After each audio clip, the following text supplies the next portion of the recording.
Exercise का 7th sum है, find the perimeter of a rectangle whose length is 40 metre and a diagonal is 41 centimetre. एक rectangle है, हम उसका perimeter निकालना है। ये लीजिए एक रेक्टेंगल, एक रफ डायग्राम बना लेते हैं। ये हमारी रेक्टेंगल जिसकी लेंथ है 40 सेंटीमीटर, ये लेंथ होगी आपकी 40 सेंटीमीटर। तो इसको नाम दे लेते हैं हम ए बी सी डी, और डायगोनल है 41। दोनों डायगोनल इक्वल है तो आप कोई भी ले सकते हैं। मान लीजिए ए सी हमने ले लिया तो ये हो गया 41 सेंटीमीटर। आपको निकालना है पेरीमीटर, और पेरीमीटर का फॉर्मूला होता है 2 into L plus B, 2 into length plus breadth. लेकिन यहाँ पे ब्रेथ हमारी है नहीं, तो हम क्या करेंगे, इस ब्रेथ को फाइंड आउट करेंगे। कैसे फाइंड आउट करेंगे, आपको पता है रेक्टेंगल के सारे एंगल 90 डिग्री होते हैं, तो उस हिसाब से एंगल बी भी हो गया 90 डिग्री। तो यहाँ पे जो ए बी सी ट्राइंगल बना है, ये वाला ट्राइंगल जिसको मैं शेड कर रहा हूँ, ये एक राइट एंगल ट्राइंगल होगा। राइट एंगल ट्राइंगल में दो साइड हमारे पास है, तीसरी हम पाइथागोरस से निकाल सकते हैं। उसको हम निकालेंगे पाइथागोरस से, और उसके बाद फिर हम पेरीमीटर निकालेंगे। तो आइए करते हैं सॉल्यूशन। ट्राइंगल कौन सी की बात हो रही है, ए बी सी, और उसमें बी एंगल है 90 डिग्री। क्योंकि बी एंगल 90 डिग्री है तो हम यहाँ पे पाइथागोरस रूल लगा सकते हैं।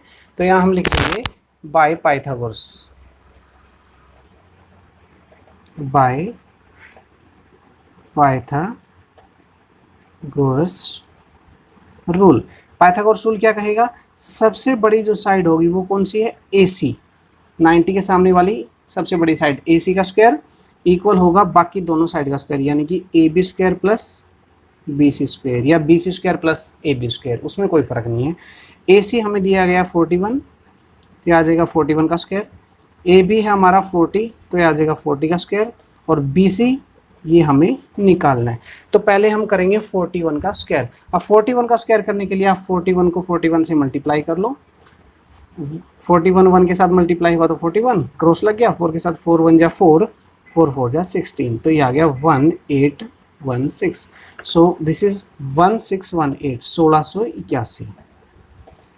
इसका स्क्वायर करेंगे 40 का 40 से मल्टीप्लाई, अच्छा 1 0 है, 0 को 0 2 0 हो जाएंगी, 4 का 4 से मल्टीप्लाई करोगे तो 16 हो जाएगा। तो ये 1600 आ गया प्लस BC स्क्वायर, ये 1600 इधर आके हो जाएगा minus 1681 minus 1600 equal to BC square.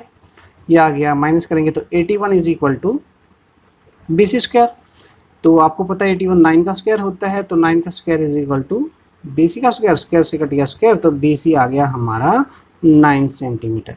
अब ये आ गया हमारा 9 सेंटीमीटर। अब हम यहाँ से निकाल सकते हैं पेरीमीटर ऑफ रेक्टेंगल। अब यहाँ पे आप फॉर्मूला लगा दीजिए पेरीमीटर ऑफ रेक्टेंगल का। आपको पता है वो क्या होता है, हमें BC नहीं निकालना था, पेरीमीटर निकालना था। तो क्वेश्चन को कंप्लीट करेंगे, पेरीमीटर ऑफ रेक्टेंगल। रेक्टेंगल का पेरीमीटर होता है 2 into length plus breadth. 2 into length आ गई आपकी 40, ब्रेथ आ गई 9। ये 40 है, ये 9 है। अब 41 का कोई यूज़ नहीं रहेगा, वो जहाँ यूज़ होना था हमने कर लिया है। उसके बाद आ जाएगा 2 इंटू 40 प्लस 9, 49। आप 2 से मल्टीप्लाई करोगे तो 2 9 जा 18, 2 4 जा 8 एंड 1 9, 898 सेंटीमीटर।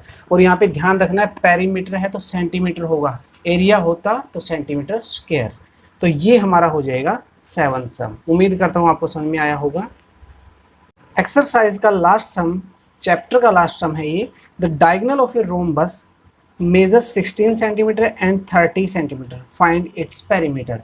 किसी रोम्बस के डायगोनल्स दिए गए हैं, वो है 16 सेंटीमीटर एंड 30 सेंटीमीटर। आपको निकालना है कि उसका पेरीमीटर क्या होगा। ओके, तो पहले आप याद कीजिए रोम्बस की फिगर। रोम्बस एक काइट के जैसा होता है, तो रोम्बस की फिगर होगी काइट टाइप की। और यहाँ पे आप रूल याद रखिए कि रोम्बस के जो डायगोनल है एक दूसरे को 90 पर बाइसेक्ट करते हैं, 90 डिग्री पर बाइसेक्ट करते हैं। समझिए 90 डिग्री मीन्स राइट एंगल और बाइसेक्ट मीन्स इक्वल पार्ट्स में। चलिए फिगर से समझेंगे इस बात को।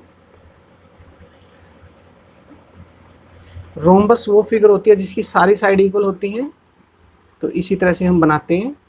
तो इसके डायगोनल एक दूसरे को बाइसेक्ट करते हैं 90 डिग्री पर, राइट, 90 डिग्री पे। अब ये इसका डायगोनल है, ये है पूरा का पूरा 30 सेंटीमीटर, राइट। ये पूरा कितना है 30 सेंटीमीटर।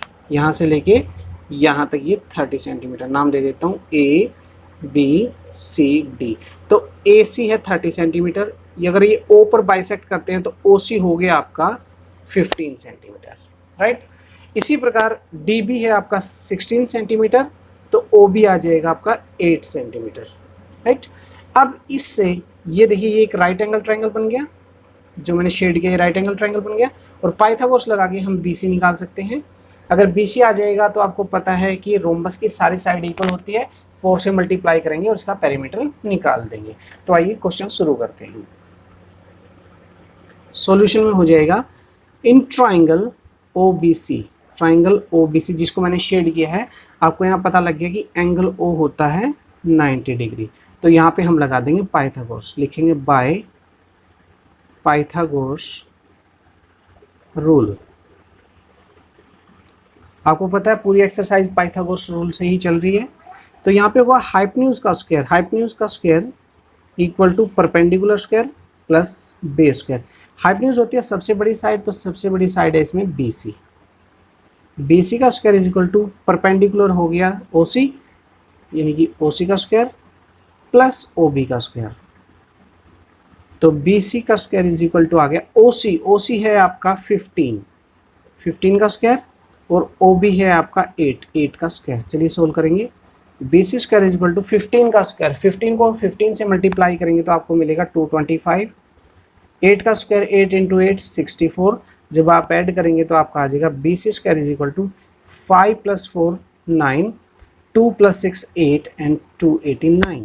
BC स्क्वायर अगर आपने 25 तक स्क्वायर याद किए होंगे तो आपको पता होगा 289 किसका स्क्वायर होता है, 17 का, राइट।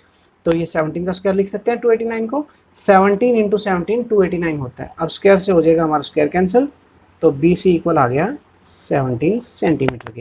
ये एक साइड आएगी ना, तो लिखेंगे BC is equal to AB is equal to CD is equal to DA। सारी की सारी साइड कितनी हो जाएगी, 17 सेंटीमीटर। तो अब हम यहाँ से आंसर निकाल सकते हैं perimeter of rhombus, perimeter of rhombus. Rhombus की सारी साइड इक्वल होती हैं, तो पेरीमीटर ऑफ रोम्बस हो जाएगा 4 इंटू साइड। या आप 16 को 4 टाइम मल्टीप्लाई कर दो, या 16 को 4 से मल्टीप्लाई कर दो, या 16 को 4 टाइम ऐड कर दो, तो आप 16 ही है 17 आया। तो 17 को 4 से जब आप मल्टीप्लाई करेंगे तो आपका आंसर आ जाएगा 17 1 जा 17, 17 2 जा 34, 17 3 जा 51 एंड 17 4 जा 68। तो हमारा आंसर आ जाएगा 68 सेंटीमीटर। और क्योंकि ये आपको पता है पेरीमीटर है तो यहाँ पे लगेगा सेंटीमीटर, एरिया होता तो हम करते सेंटीमीटर स्क्वायर। तो ये चीज़ भी आप ध्यान रखिएगा। इसी के साथ हमारी एक्सरसाइज 6.5 और चैप्टर 6 कंप्लीट होता है। उम्मीद करता हूँ पूरा चैप्टर आपको समझ में आया होगा। समझ में आया है तो आप कमेंट करके बता दीजिए, कोई डाउट है तो भी आप हमें कमेंट करके पूछ सकते हैं। अगर आप हमारे चैनल पर नए हैं तो चैनल को सब्सक्राइब करना न भूलें।